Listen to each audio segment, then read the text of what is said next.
एक सीधा साधा गांव का भगत कभी कथा नहीं सुनता था, गाय चराता था गांव की।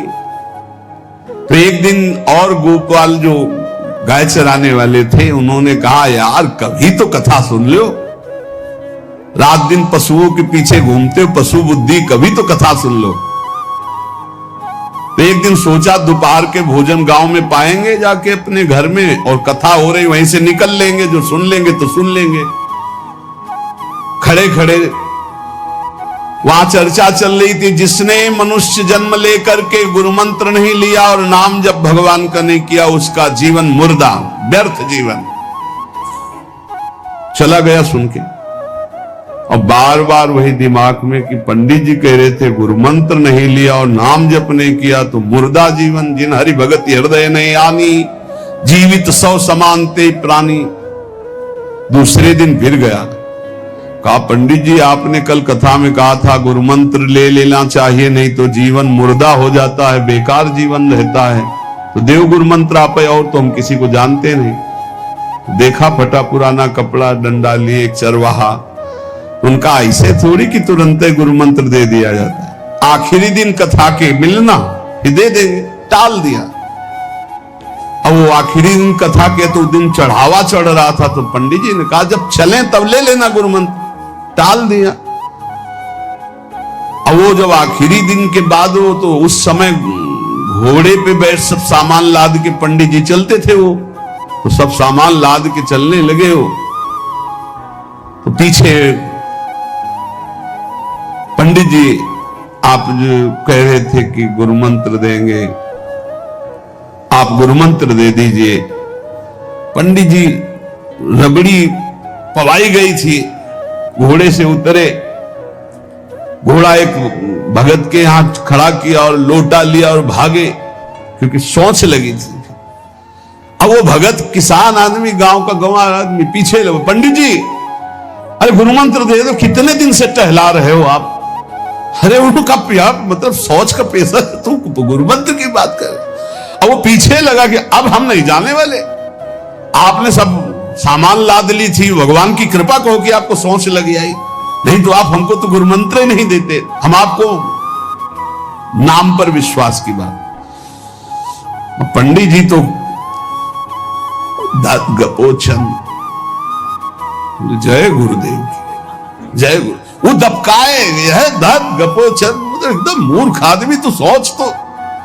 वो प्रणाम कर लिया, जय गुरुदेव, धत गपोचन धत गपोचन। जपना न राधा न कृष्ण न राम न हरि। घर आया, बोले आज से गाय चराना बंद। बोले क्यों? बोले गुरु मंत्र मिल गया, अब हम भजन करेंगे, हमारा जीवन मुर्दा नहीं रहेगा, अब जीवन सार्थक रहेगा।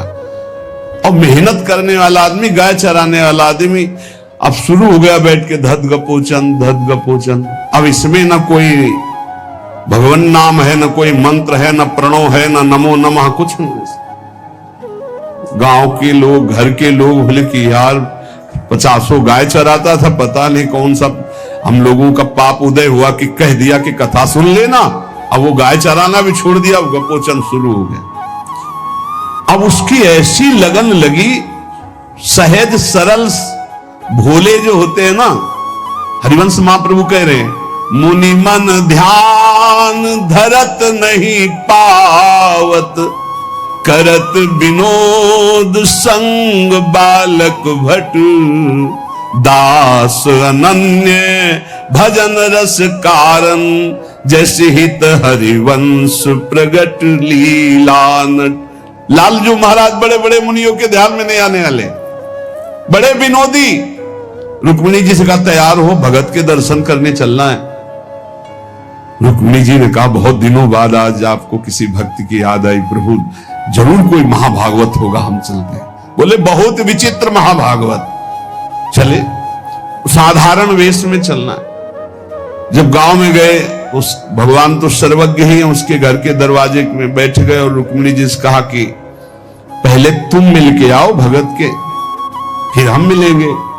रुक्मिणी जी ने कहा हाँ ये उत्तम बात है, पहले हम उनको दर्शन दे के और दर्शन करके आती है। आंख मूंदे से न खाना न पीना, धत गपोचन। रुक्मिणी जी ने कहा ये कौन सा नाम भगवान का, न विष्णु शास्त्र नाम में है, न गोपाल शास्त्र नाम में है, और कहीं हमने पढ़ा नहीं, ये कौन सा भजन कर रहा है? कहे किसका भजन कर रहे हो? चुप रहा। फिर किसका भजन कर? 2-3 बार तो गुस्सा के आंख खोला, देखा कोई स्त्री, तो बोले तुम्हारे खसम का भजन कर रहे हैं। और किसका कर रहे हैं? वो रुक्मिणी जी आ गई, बोले बहुत जानकार भगत है। प्रभु द्वारिकाधीश से कहा बहुत जानकार भगत है। बोले क्यों? बोले हमने कहा कि किसका भजन कर रहे हो, देखो हम इतना छुप के गई थी, लेकिन वो पहचान गए, वो कह रहे तुम्हारे खसम का भजन कर रहे थे। अब भगवान ने कहा हाँ तभी तो हम आए भगत जोड़कर। बोले प्रभु आप दर्शन बाद में करना, जाके पहले हमारा प्रश्न बता दो, प्रश्न का उत्तर दे दो कि आपके विष्णु सहस्त्र नाम, गोपाल सहस्त्र नाम, बहुत से नाम हैं, ये नाम तो हमने कभी नहीं सुना।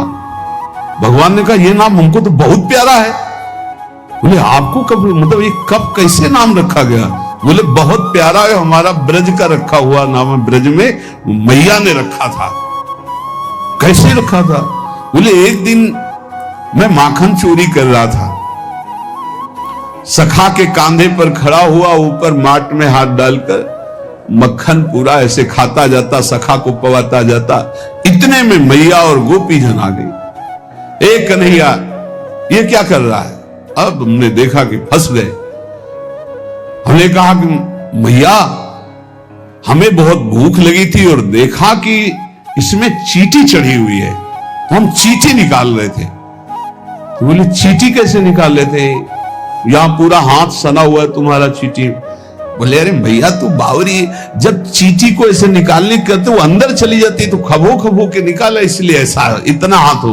बोले यहाँ मुंह में भी जब तुम्हारे मक्खन लगा, एक मक्खी बार बार उड़ रही थी तो हम ऐसे मारा तो पूरा मुंह में मक्खन लगा। मैया ने कहा धत गपोचर।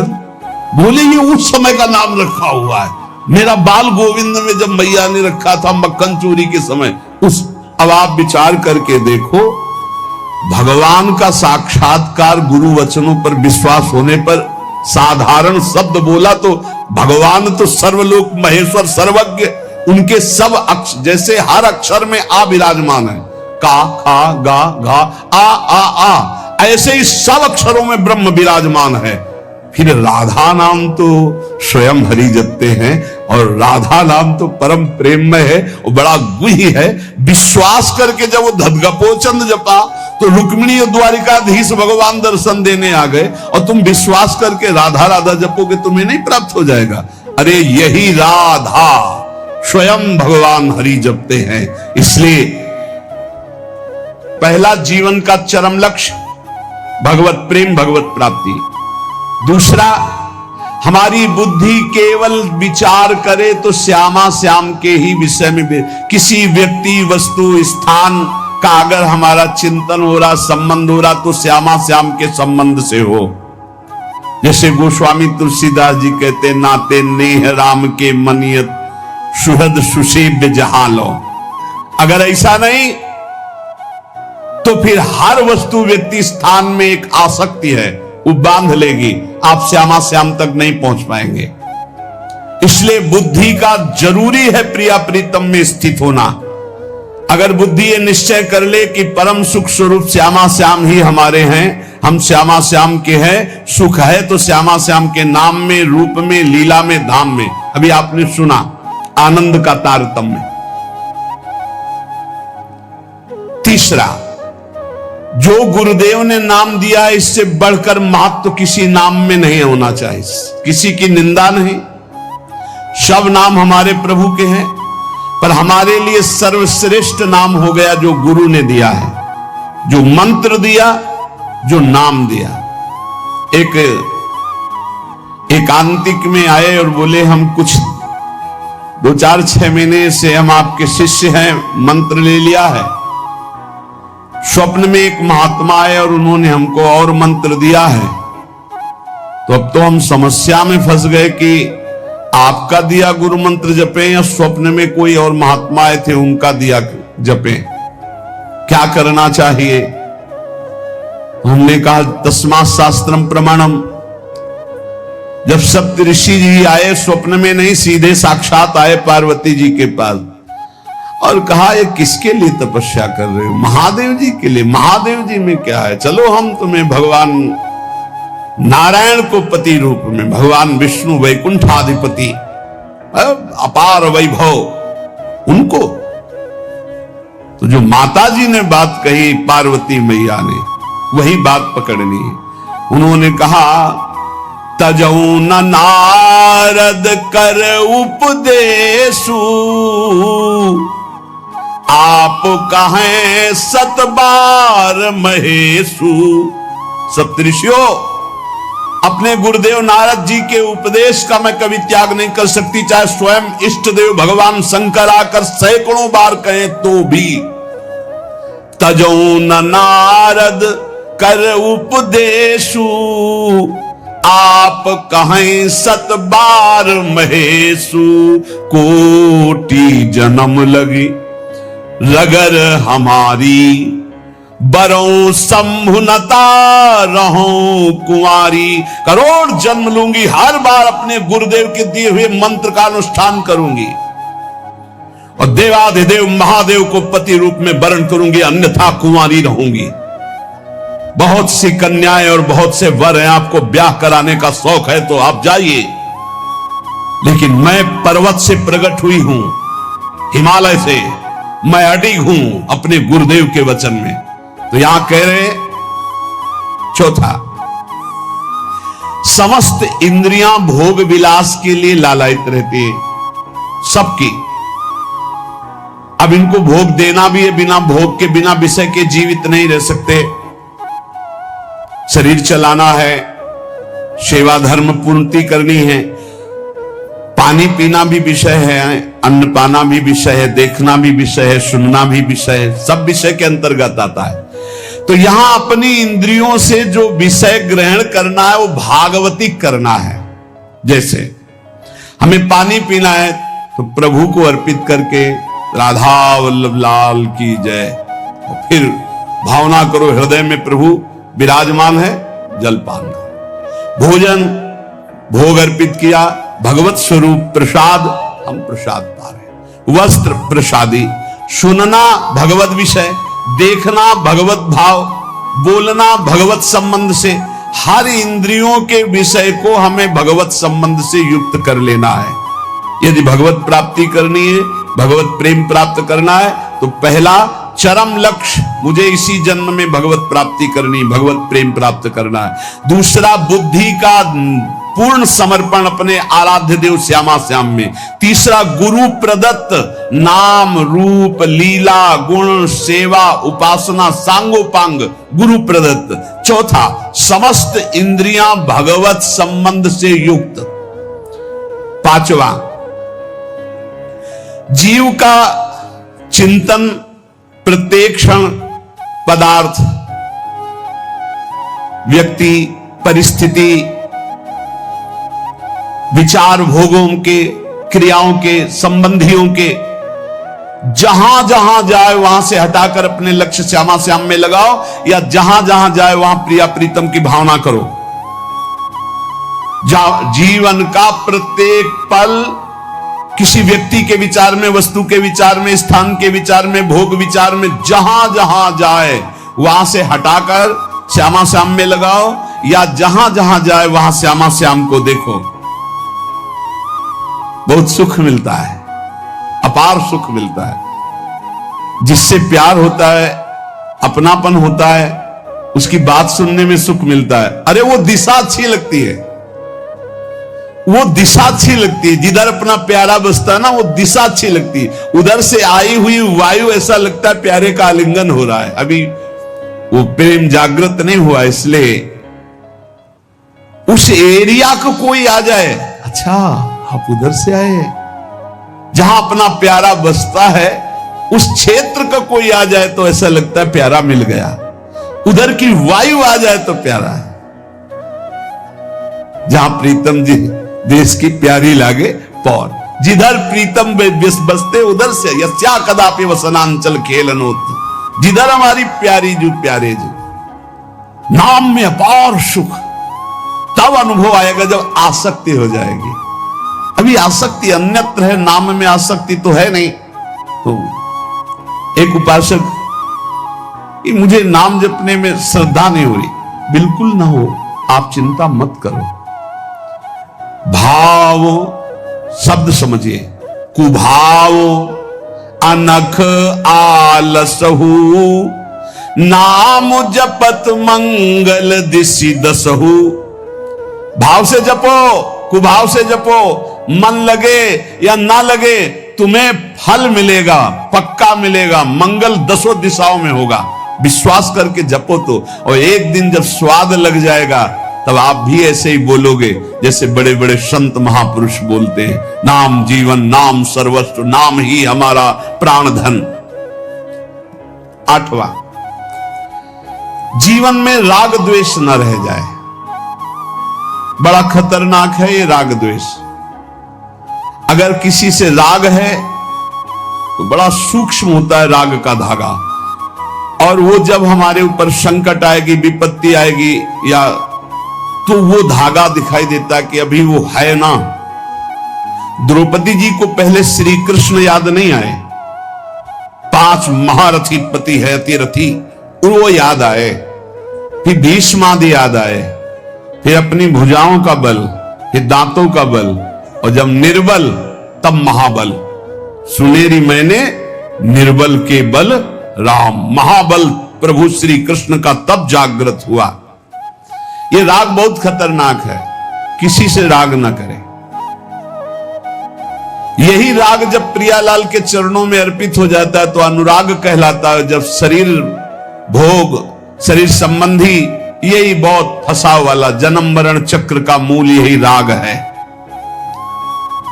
और जब इसमें बाधा पड़ती तो द्वेष हो जाता है। द्वेष बहुत खतरनाक है। भजन कर रहे, कई वर्ष पहले किसी ने कुछ कहा, याद आ गया और जलने लगा हृदय। उसकी पूरी सामने झांकी है, भजन कर रहे प्रभु का, और झांकी है उस द्वेष जिससे हुआ है, और हृदय जलने लगा। या कभी वो सामने पड़ गया तो देखकर जल। द्वेष ना होने पावे, अजात शत्रु ते सदा। भक्त अजात शत्रु होता, एक भी पूरा सृष्टि में शत्रु ना होने पावे। 9वां, प्रत्येक परिस्थिति में अपने आराध्य देव के द्वारा दिया गया मंगल विधान है ऐसा मानना। एक बार हमने सुना था, उस समय किडनी का रोग प्रकाशित नहीं हुआ था, कि असाध्य रोग भगवान की विशेष कृपा से प्राप्त होता है। तो साधन पर उस समय जोर था, तो डर लगा कि असाध्य रोग कृपा कैसे हो सकती है, ना साधन में बैठ सकते हैं, पीड़ा रहती होगी तो भजन भी नहीं हो सकता, तो ये कृपा कैसे हो सकती है असाध्य रोग। लेकिन सच्ची आपसे कहते हैं, साधना हो रही थी भगवत मार्ग में जैसा कुछ, लेकिन शरणागति में कमी थी, क्योंकि साधन पक्ष में विश्वास बहुत जोर का था। शास्त्र प्रमाणित साधन के बल से भगवत प्राप्ति पर विश्वास हमें था। कृपा शब्द का हमारा कोई परिचय नहीं था, कृपा शब्द से हमारा कोई परिचय नहीं था। पक्का समझ लीजिए, क्या कृपा शब्द, ये तो शब्द ही नहीं था, बस साधन शब्द से परिचय था। अपनी इंद्रियों को बस में करो, मन का निग्रह करो, और भगवान का निरंतर भजन करके परम पद प्राप्त करो। हर समय अपने साधन में लगे रहो। जब किडनी फेल हुई, साधन शब्द हटा, अब हाहाकार मच गया अहंकार में। अब क्या, फिर जो अहंकार शरणागत हुआ, फिर बात बन गई जो करोड़ों जन्मों की साधना से नहीं बनती, वो इस असाध्य रोग ने काम बना दिया। कह रहे हैं कि प्रत्येक परिस्थिति में पूर्ण कृपा, पूर्ण मंगल विधान देखना, ये 9वां सूत्र है। जैसी भी परिस्थिति आवे, चाहे जितना विकराल रूप लेकर के आ जाए परिस्थिति, कृपा ही कृपा, कृपा ही कृपा सच्ची मानना, परिणाम में देखना बड़ा मंगल और बड़ी कृपा होगी। 10वां, प्रेम प्राप्ति के मार्ग के पथिक का जीवन बड़ा विनयमय, बड़ा विनम्र, बड़ा संयमी, सदाचारपूर्ण, त्यागमय और शांत सुख स्वरूप, प्रेमी महात्मा का ये स्वरूप। बड़ा विनम्र जीवन, बड़ा विनयमय जीवन, बड़ा संयमित जीवन, सदाचारपूर्ण और त्याग रूप, त्याग की चेष्टा नहीं, वो त्याग रूप ही है। प्रभु के सिवा उसे कुछ अच्छा नहीं लगता। कुटुंब देहते जाए छूट सब ही विधि ना तो। और अद्भुत शांति, अद्भुत शांति, कोई भी द्वंद्व आ जाए उसे अशांत नहीं कर सकता। 11वां, श्री राधा माधव के नित्य नूतन परमानंद प्रदान करने वाले पदों का गायन, उनकी सेवा, उनके प्रेमी जनों के दर्शन संभाषण, तब ऐसे प्रेमानंद की तरंगे हृदय में उछलती रहती है जिससे लीला रस में उसका प्रवेश हो जाता है, तब उसका लीला रस में प्रवेश हो जाता है।